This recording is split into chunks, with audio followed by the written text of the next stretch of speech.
Telangana assembly సార్వత్రిక ఎన్నికల్లో బీజేపీతో పొత్తు ఉండదు.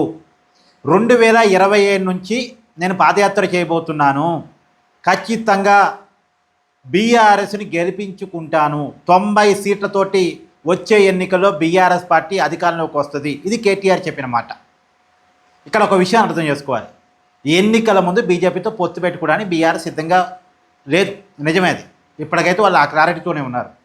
కాకపోతే ఎన్నికల తర్వాత ఏ పార్టీకి మ్యాజిక్ ఫిగర్ రాకపోతే, తెలంగాణలో అధికారంలోకి రావాలంటే 60 సీట్లు కావాలి. కాంగ్రెసు, బీజేపీ, బీఆర్ఎస్ మధ్య పోటీ జరిగినప్పుడు మ్యాజిక్ ఫిగర్ రాలేదనుకోండి, అప్పుడు బీఆర్ఎస్ బీజేపీతో జత కట్టింది.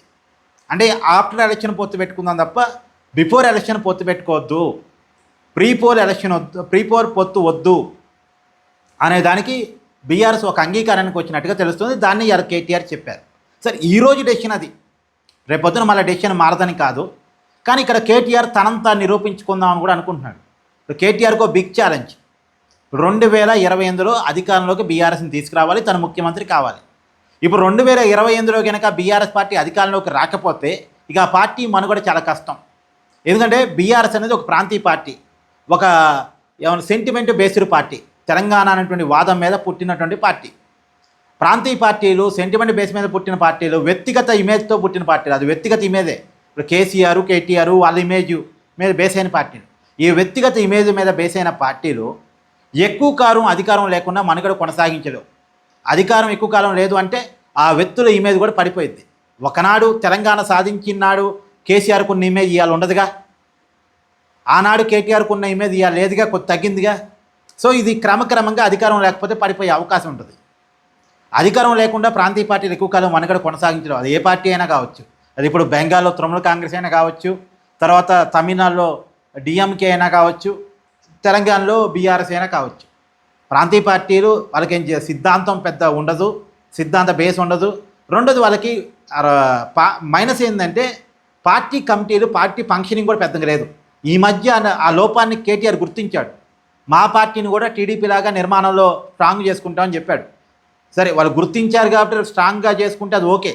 కానీ ఇప్పటివరకు అయితే బీఆర్ఎస్ పార్టీకి పెద్ద నిర్మాణం కూడా లేదు ఆ పార్టీకి. సో ఒకవైపు నిర్మాణం లేకుండా, ఇంకోవైపు సిద్ధాంతం లేకుండా, వ్యక్తిగత ఇమేజ్ మీద లేదు సెంటిమెంట్ మీద ఆధారపడి ఉండేటువంటి పార్టీలు ఈ అధికారం లేకుండా ఎక్కువ కాలం మనగడ కొనసాగించలేవు. అందుకని 2028లో అధికారం రావటం అనేది చాలా ఇంపార్టెంట్ బీఆర్ఎస్ పార్టీకి. ఒకవేళ అధికారం బీఆర్ఎస్కి రాలేదంటే ఇక ఆటోమేటిక్గా బీజేపీ ఆ తర్వాత స్పేస్ని ఆక్యుపై చేసింది.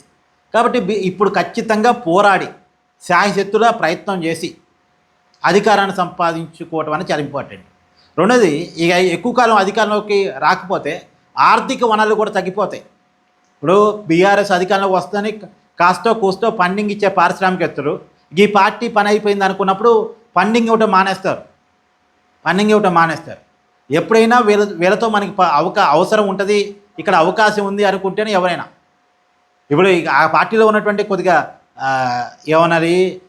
కొద్దిగా బేస్ ఉన్న నాయకులు ఉంటారు కదా నియోజకవర్గాల్లో, ఆ నాయకులు కూడా ఈ పార్టీ ద్వారా అధికారం రాదు అనుకున్నప్పుడు, ఈ పార్టీ పని అయిపోయింది అనుకున్నప్పుడు ఆ పార్టీలో ఉండరు, క్రమంగా వేరే పార్టీలకు వెళ్ళిపోతారు. ఒకవైపు ఆర్థిక వనరులు పడిపోతే, ఇంకోవైపు మానవ వనరులు తగ్గిపోతాయి. ఆర్థిక వనరులు, మానవ వనరులు అన్నీ తగ్గిపోతాయి. కాబట్టి ఎట్టి పరిస్థితుల్లో బీఆర్ఎస్ 2028లో అధికారంలో రావాల్సిందే. అది కేటీఆర్ ముందున్న బిగ్ టాస్క్. మరి ఆ టాస్క్ని కేటీఆర్ ఏ మేరకు సాధించగలుగుతాడు అనేటువంటిది, ఆ ఛాలెంజ్ని ఏ మేరకు ఫేస్ చేయగలుగుతాడు అనేది చూడాలి. ఇక్కడ మీ అభిప్రాయాన్ని కామెంట్ చేయండి. Thank you.